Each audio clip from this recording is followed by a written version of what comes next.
సీడ్ని స్పిరిచువల్గా మనకు కలిగిన దాన్ని మనం విత్తుకుంటూ ఉండాలి. అది మన జీవితంలో గ్రేట్ బ్రేక్ త్రూని కలగజేస్తుంది.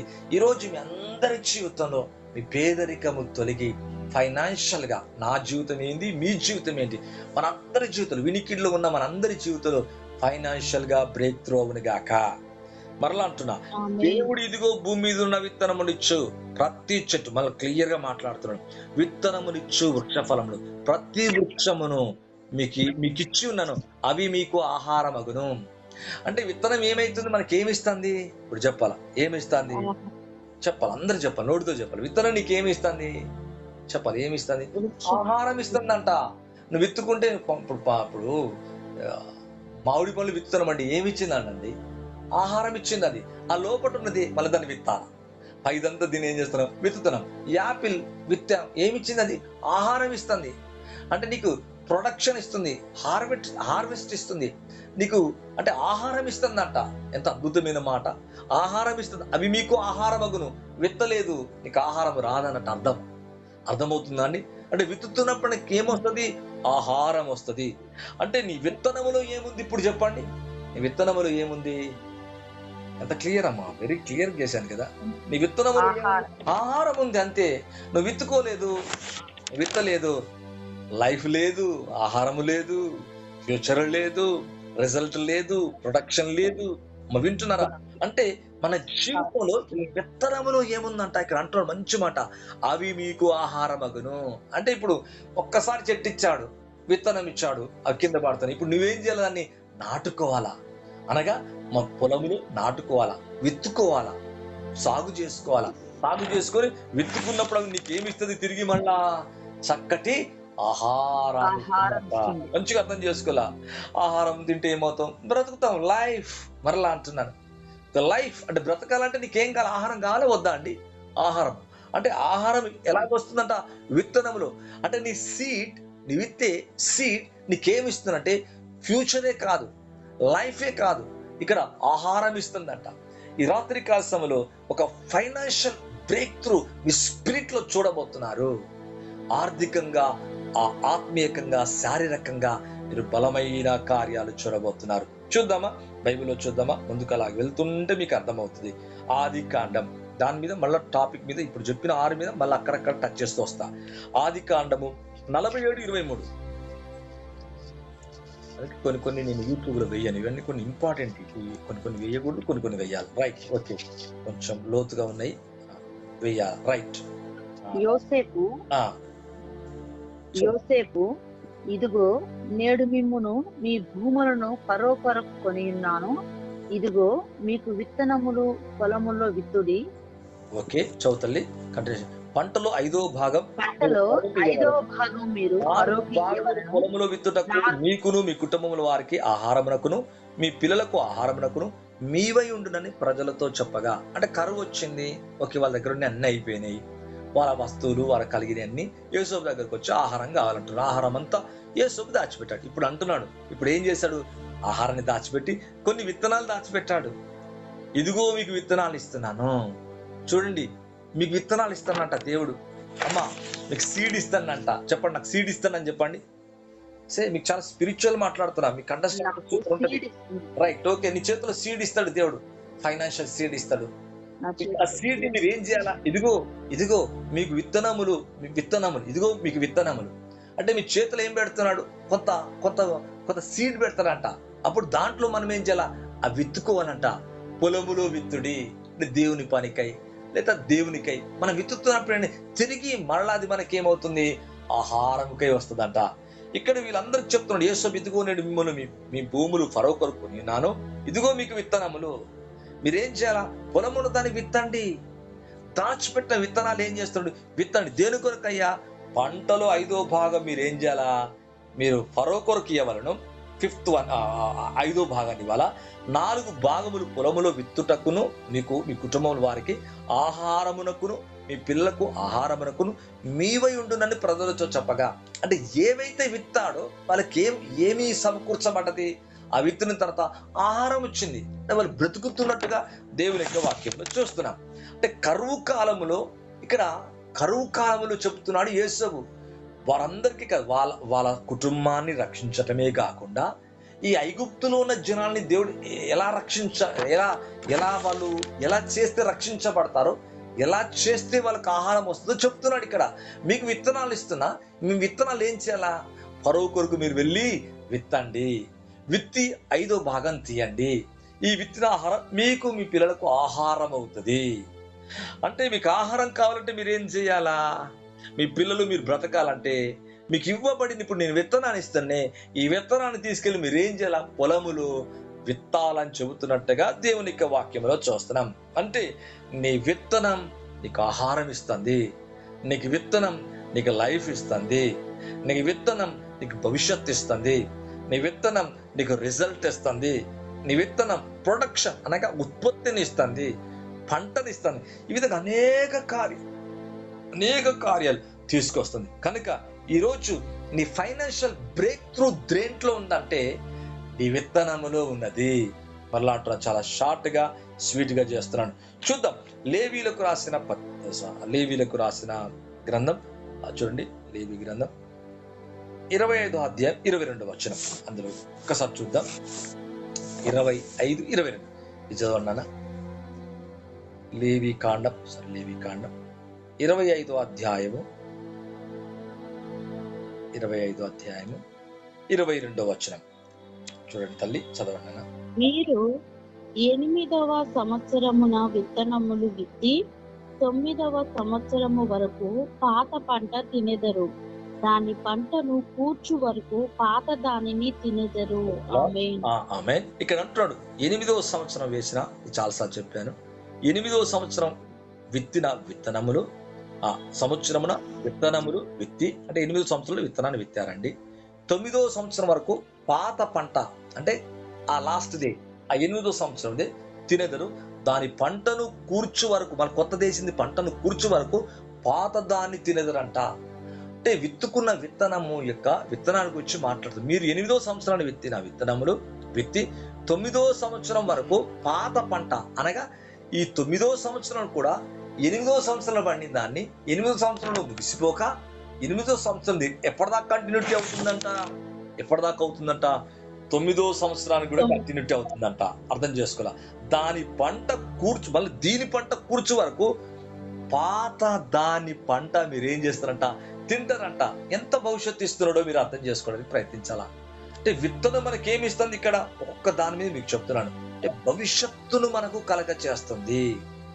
ఈరోజు ఈ వాక్యాన్ని వింటున్నా మీ అందరి జీవితంలో ఫైనాన్షియల్ ప్రాబ్లం ఏసునామములో తొలగిపోనుగాక. దేవుడు మీ చేతులలో విత్తనం పెట్టునుగాక. మీ విత్తనములో భవిష్యత్తు ఉంది, మీ విత్తనం మీకు ఆహారం ఉందంట, మీ విత్తనములో లైఫ్ ఉందంట, మీ విత్తనములో ఒక బ్రేక్ త్రూ ఉంది, ఒక రిజల్ట్ ఉంది. అంటే విత్తిన విత్తనానికి దేవుడు ఏం చేస్తుంటే ఆ పాత పంట కొత్తది విత్తేదాకా పాత పంట తినేలాగా విత్తనం మీకు ఏమవుతుందంట? ఆహారం ఇస్తూనే ఉంటదంట. ఎంత అద్భుతమైన కార్యం. మనందరికి తెలిసిన ఒక చిన్న ఉదాహరణ చూసుకొని మళ్ళీ ముందుకెళ్దామండి. చూడండి, దేవుని యొక్క వాక్యములు కానీ ఇది చెప్తే మీకు క్లియర్గా, మీకు ఇంకా పూర్తిగా మీకు అండర్స్టాండ్ అవుతుంది. 1 రాజుల గ్రంథం 17వ అధ్యాయం ఒక్కసారి ముందుకెళ్దాం తల్లి. 17వ అధ్యాయం 8వ వచనాన్ని చదవండి. 8వ వచనాన్ని చదవండి. అంతటా యెహోవా వాక్కు అతనికి ప్రత్యక్షమై ఈలాగు 17:8. అంతటా యెహోవా వాక్కు అతనికి ప్రత్యక్షమై ఈలాగు సెలవిచ్చును, నీవు సీదోను పట్టణము సంబంధమైన సారేపతోను ఊరికి పోయి అచ్చట ఉండుము. నిన్ను పోషించుటకు అచ్చటనున్న యొక్క విధవరాలికి నేను సెలవిచ్చితిని. అందుకతడు లేచి సారేపతోనుకు పోయి పట్టణపు గవిని యొద్దకు రాగా, ఒక విధవరాలు అచ్చట కట్టెలు ఏరుచుండుట చూచి ఆమెను పిలిచి, త్రాగుటకై పాత్రతో కొంచెము నీళ్లు నాకు తీసుకొని రమ్మని వేడుకొనెను. ఆమె నీళ్లు తేబోవుచుండగా అతడు ఆమెను మరలా పిలిచి, నాకు ఒక రొట్టె ముక్కను నీ చేతితో చేసుకొని రమ్మని చెప్పెను. అందుకామె, నీ దేవుడైన యెహోవా జీవము తోడు, తొట్టిలో పెట్టెడు పిండియు బుడ్డిలో కొంచెము నూనెయు నా యొద్ద నున్నవే కాని అప్పం ఒకటైనను లేదు. మేము చావక ముందు నేను ఇంటికి పోయి వాటిని నాకును నా బిడ్డకును సిద్ధము చేసుకొనవలెనని కొన్ని పుల్లలు ఏరుకొనుటకై వచ్చితినెను. అప్పుడు ఏలియా ఆమెతో ఇట్లనెను, భయపడవద్దు, పోయి నీవు చెప్పినట్టు చేయుము. అయితే అందులో నాకొక చిన్న అప్పము మొదట చేసి నా యొద్దకు తీసుకొని రమ్ము. తరువాత నీకును నీ బిడ్డకును అప్పములు చేసుకొనుము. భూమి మీద యెహోవా వర్షం కురిపించే వరకు ఆ తొట్టిలో ఉన్న పిండి తక్కువ కాదు, గుడ్డిలో నూనె అయిపోదని చెప్పాను. Okay, right. ఇక్కడ మనందరికి తెలుసు, చాలాసార్లు మనం ఎన్నోసార్లు విన్నాం. ఇక్కడ గమనిస్తే చాలా మంచి బ్యూటిఫుల్ విషయాన్ని చూద్దాం దేవుని యొక్క వాక్యంలో. మరి ఇక్కడ చూస్తే ఈ స్త్రీ దగ్గరికి ఏలియాతో దేవుడు మాట్లాడి ఇక్కడికి వెళ్ళమని చెప్పినట్లుగా దేవుని యొక్క వాక్యం చూస్తున్నాం. ఎంతో మంది విధవరాలు ఉన్నారు, కానీ సారేపతు విధవరాల దగ్గరికి దేవుని చేతనే ఏలియా పంపబడుతున్నాడు. ఎందుకంటే తన పై భాగంలో మీరు చూస్తే మరి అక్కడ కెరుతువాగు ఎండిపోవటం, అక్కడ కాకోలంతో ఏలియాని పోషించడం. ఇప్పుడు వెళ్ళు, నేను విధవరాలతో నేను పోషిస్తాను, నువ్వు అక్కడికి వెళ్ళని చెప్తున్నట్టుగా దేవుని యొక్క వాక్యంలో చూస్తాం. ఏలియా వెళ్ళినప్పుడు ఈమె పరిస్థితి చూసినప్పుడు ఆమె విధవరాలు, కట్టలు ఏరుకోవడానికి వెళ్తుంది. ఆమె అప్పుడు వెళ్తున్నప్పుడు ఆమెను పిలిచి అంటున్నాడు, త్రాగుటకై పాత్రలో కొంచెం నీళ్లు నాకు తీసుకొని రమ్మని చెప్తున్నాడు.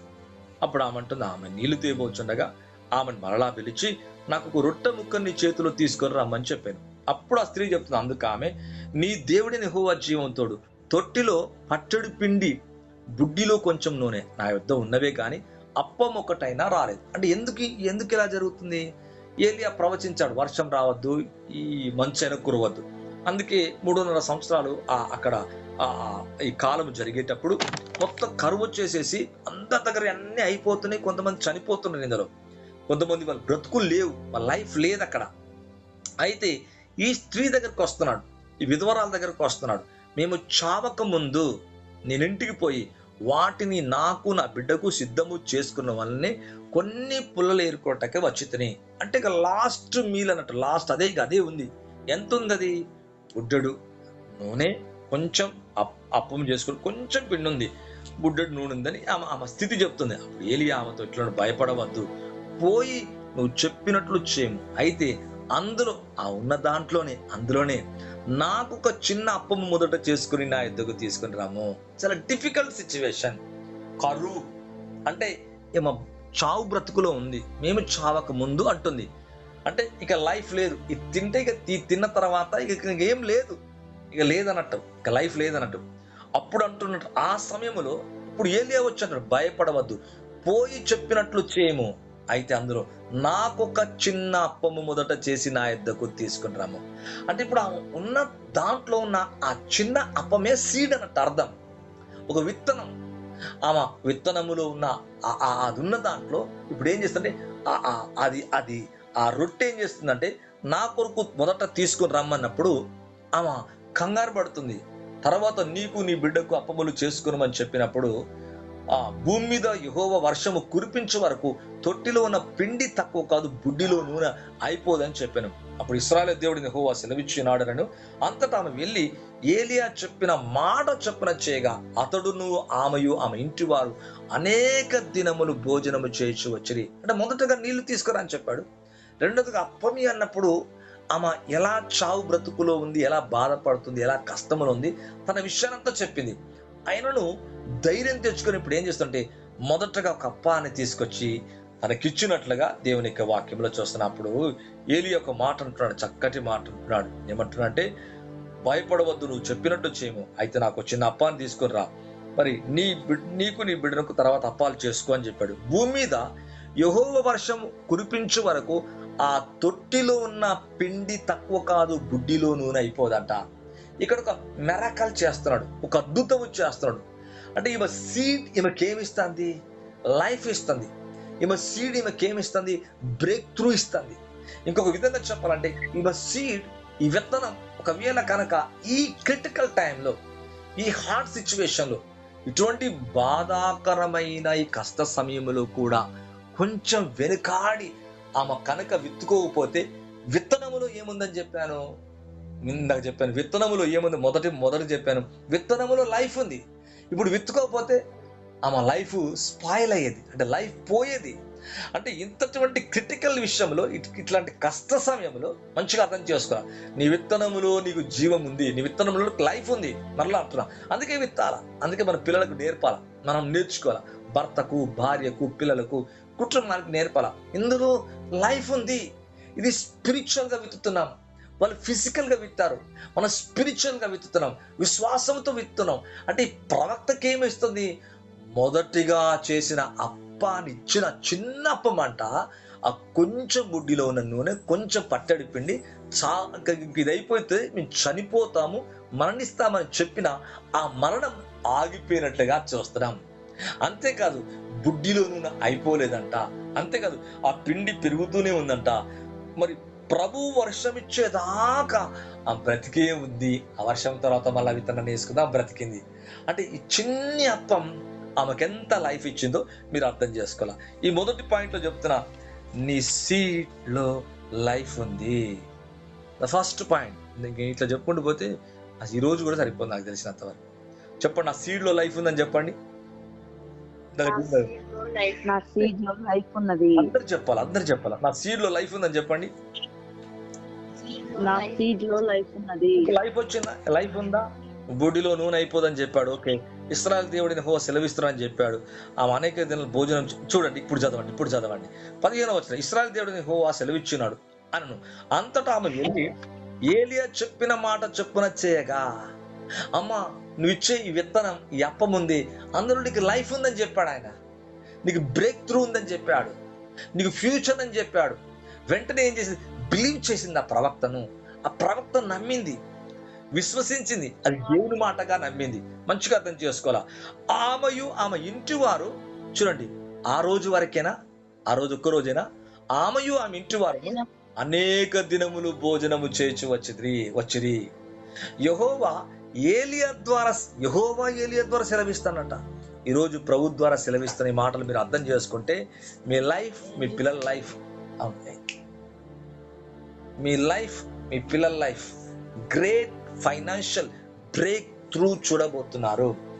ఆర్థిక సంబంధమైన ప్రతి సమస్య మీ నుంచి దూరం అయిపోవును గాక.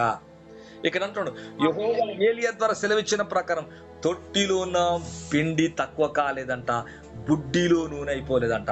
అంటే ఈమె తింటూనే ఉంది, లైఫ్ బ్రతికుంది. అంటే ఆమె విత్తనములో ఏమొచ్చింది? విత్తకుంటే ఏమైపోయేది చెప్పండి? విత్తకుంటే ఏమైపోయేది? అంటే ఏలియాకి ఇవ్వకుంటే ఏమైపోయింది? మన భాషలో చెప్పాలంటే ఏమైపోయింది? చనిపోయి మరణించేది. ఇప్పుడు అంటే ఏమున్నట్టు నా స్పిరిచువల్ అర్థం చేసుకోవాలి. అంటే ఆమె సీడ్ లో ఏమున్నట్టు? అప్పములో ఏముంది? ఆమెకి ఏలియాకి జీవితం ఉంది, బ్రతుకుంది. అంటే ఈ స్పిరిచువల్ గా ఒక విత్తనాన్ని వేసింది ఆమె కలిగింది. అదే డబ్బు లేదు ఆమె దగ్గర, అదే ఆమె దగ్గర ఉంది, ఆహారం ఉంది. అమ్మ నీ అప్పాన్ని నాకు ఇయ్యన్నాడు. అంతే. ఆ అప్పాన్ని ఇచ్చినప్పుడు ఆ అప్పం ఎలాగంట, ఆ పిండి ఎలాగంట, అప్పం ఇస్తే పిండి పెరుగుతూ ఉంది, నూనె పెరుగుతూ ఉందంట. యెహోవా ఏలియా ద్వారా సెలవిచ్చిన ప్రకారము తొట్టిలో ఉన్న పిండి తక్కువ కాలేదట, బుడ్డిలో నూనె అయిపోలేదంట. ఈరోజు నీ పిండి, నీ తొట్టి యేసునామలు తక్కువ కాకుండా గాక. అయిపోలేదంట. ఎంత అద్భుతమైన కార్యం అంటే ఆమె సీడ్ ఆమెకు గ్రేట్ లైఫ్ ఇచ్చింది. ఈరోజు విశ్వాసంతో విత్తున్న మీ జీవితంలో గ్రేట్ బ్రేక్ త్రూ ఫైనాన్షియల్ గా ఉండను గాక. ఇందులో విత్తనాన్ని గురించి మాట్లాడుతున్నా. ఈ విత్తనం ఏం చేస్తుందో చెప్తున్నా. ఆ 6 పాయింట్స్ చెప్తున్నా. విత్తుతే నీకు బ్రేక్ త్రూ అని చెప్తున్నా. దీంట్లోనే ఏం కలుగుతుందో చెప్తున్నాను. ఇది మీకు ఆహారం ఇస్తుంది, మీకు లైఫ్ ఇస్తుంది. అట్లా ఒక్కొక్క పాయింట్ చెప్పుకుంటూ వెళ్తున్నాను. చూద్దాం, దేవునికి వాక్యంలో చూద్దాం. అటు ఇటుగా వెళ్తున్నాను. మొదటి 2 కొరింథీయులకు రాసిన పత్రిక 9:11 మీరు బాగా అర్థం చేసుకుంటేనే మీకు అండర్స్టాండ్ అవుతుంది. చూడండి, 2 కొరింథీయులు 9:10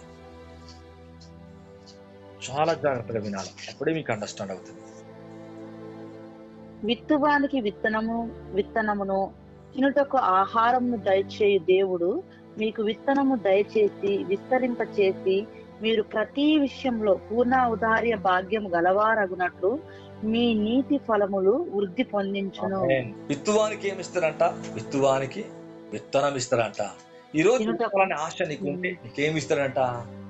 విత్తనాన్ని ఇస్తారంట. Praise the lord. దేవుడు విత్తనాన్ని ఇచ్చినాకనే విత్తమంటాడు, ఇవ్వకుండా విత్తమన్నాడు. గుర్తుపెట్టుకోండి. విత్తనాన్ని ఇస్తాడంట. విత్తువానికి అంటే విత్తేవానికి ఏమి ఇస్తాడంట? వాక్యాన్ని విత్తుతాడు. నాకు రెవల్యూషన్ ఇస్తాడు, వాక్యాన్ని ఇస్తాడు. ఇంకా విత్తనం ఇస్తాడంట. అలాగే నీకు సీడ్ ఇస్తాడంట. సీడ్ ఇవ్వకుండా నేను సీడ్ చేయమన్నాడు, అంటే సో చేయమన్నాడు, విత్తమన్నాడు. అంటే విత్తువానికి విత్తనమును, తినుటకు ఆహారం. నీ విత్తనం నీకు ఏమి ఇస్తుంది? నాకు చెప్పాను, ఆహారం ఇస్తాను. తినుటకు ఆహారము దయచేసి మీకు విత్తనములు దయచేసి విస్తరింపజేస్తానంట. అంటే నీ విత్తనములు నువ్వేమవుతావు? విస్తరణ చూస్తావు. అర్థమైందండి? అర్థమైందండి? దయచేయి దేవుడు మీకు విత్తనము దయచేసి మీకు విస్తరింపజేస్తానంట. అంటే విత్తనాన్ని విచ్చిన ఈ విత్తనాన్ని నువ్వేం చేయాలా? సీడింగ్ చేయాలా? అంటే విత్తాను. విత్తినప్పుడు ఏమైతుందంట? విస్తరింపజేసి మీరు ప్రతి విషయంలో పూర్ణాధార్య భాగ్యము గలవారగునట్లు మీ నీతి ఫలములు వృద్ధి పొందించునంట. ఓ అంటే వండర్ఫుల్ గాడ్. ఈరోజు ఈ రాత్రి కాలంలో మరలా అంటున్నా, అంటే ఆ స్త్రీ ఏం చేసింది? విత్తనాన్ని విత్తుకుంది, తనకు కలిగిన అప్పాన్ని విత్తింది. ఈరోజు అదే ఆమెకు సీడ్. ఆ సీడ్ విశ్వాసంతో విత్తింది. ఆమెకు లైఫ్ అనేది ఏర్పడ్డది. ఎప్పటిదాకా? భూమి మీద వర్షం 3.5 సంవత్సరాలు వర్షం లేదంట. మరలా ఏలియా ప్రార్థించగా, అంటే ఈ 3.5 సంవత్సరాలు ఒక్క అప్పము, ఒక్క చిన్న విశ్వాసముతో విత్తిన విత్తనము ఆమెకు ఎంత లైఫ్ ఇచ్చిందో మీరు అర్థం చేసుకోవాలి. 3.5 సంవత్సరాలు తాను, తన కుటుంబం, అలాగే ఏలియా బ్రతికేలాగా ఎంత కార్యం చేశాడో మీరు అర్థం చేసుకోవాలా. అంటే ఆమె జీవితాన్ని బ్రతికించింది. లైఫ్ ఉంది, సీడ్ లో లైఫ్ ఉంది. చెప్పండి ఒక్కసారి ఆ మాట చెప్పండి తల్లి. సీడ్ లో లైఫ్ ఉంది. సీడ్ లో లైఫ్ ఉంది. సార్ అందరు చెప్పాలండి, అందరు చెప్పండి, అందరు చెప్పాలా? సీడ్ లో లైఫ్ ఉంది. నీకు లైఫ్ కావాలా? సీడ్ లో లైఫ్ ఉంది. అంటే నువ్వు సో చేయాలి, విత్తనం విత్తాలా. అప్పుడు ఏం ఏర్పడుతుందో నీకు? లైఫ్. నీకు లైఫ్ ఏర్పడుతుంది. ఇందాక చెప్పాను, లైఫ్ అయినా ఫ్యూచర్ ఏర్పడుతుంది, ఫ్యూచర్ అయినా రిజల్ట్ ఏర్పడుతుంది, రిజల్ట్ అయినా ప్రొడక్షన్ ఉత్పత్తి ఏర్పడుతుంది, హార్వెస్ట్ పంట, ప్రొటెక్షన్ లేదా సెక్యూర్ అంటే నీ కాపుదాల అనేది కలుగుతుంది. అంటే ఈరోజు మనం ఏం చేయాలంటే మనకున్న వాక్యం అనే విత్తనంతో పాటు మనకు కలిగిన దాన్ని విత్తుతున్నప్పుడు మన జీవితంలో ఈ ఫైనాన్షియల్ అనే ప్రాబ్లం అనేది మనలోంచి తొలగిపోతుంది. ఈరోజు మీ సమస్య ఏ నామలు తొలగిపోను గాక.